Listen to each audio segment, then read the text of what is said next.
Assalamualaikum warahmatullahi wabarakatuh. Saya Ahmad Ismail dari Lokal MKS 6A sedikit menjelaskan ataupun menyimpulkan dari jurnal mengenai tentang pemanfaatan Corporate Social Responsibility atau CSR bagi meningkatkan kualitas hidup manusia Indonesia. Dana CSR atau dana yang keluar dari sebuah perusahaan itu sangatlah penting bagi keberlangsungan masyarakat sekitar khususnya. Oleh karena itu, jika tujuan ekonomi dan sosial dianggap terpisah dan bertentangan, hal ini merupakan pandangan yang keliru.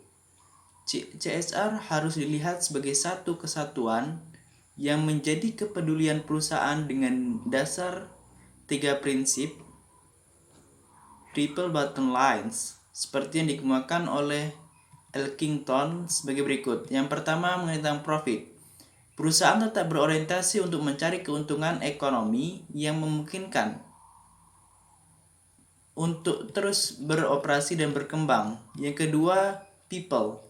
Perusahaan harus memiliki kepedulian terhadap kesejahteraan manusia.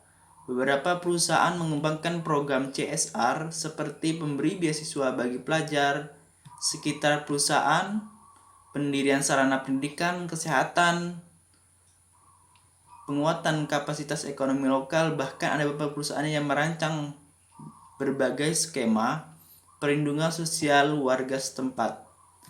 Yang ketiga tentang planet. Perusahaan harus peduli terhadap lingkungan hidup dan keberlangsungan keragaman hayati.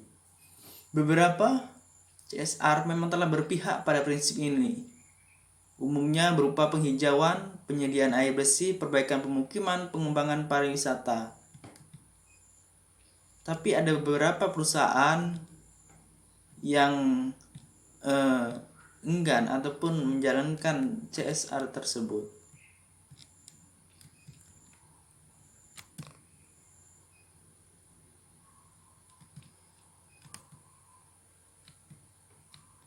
Menurut Unung Prajarto dan Radityo, wujud CSR yang telah dilakukan oleh perusahaan-perusahaan di Indonesia diantara yang pertama mengenai tentang pengembangan sumber daya manusia dalam bentuk bantuan bina pendidikan, kesehatan, kompetisi sarana dan prasarana, pelatihan, serta penyiapan mental yang baik.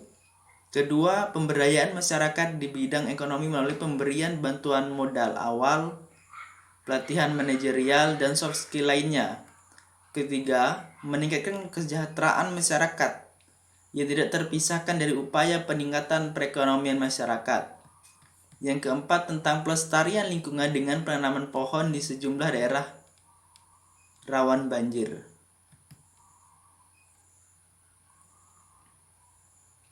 Jadi kesimpulannya, CSR itu sangat penting bagi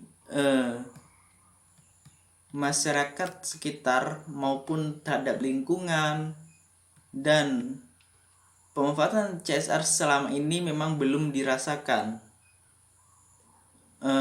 secara berkesinambungan.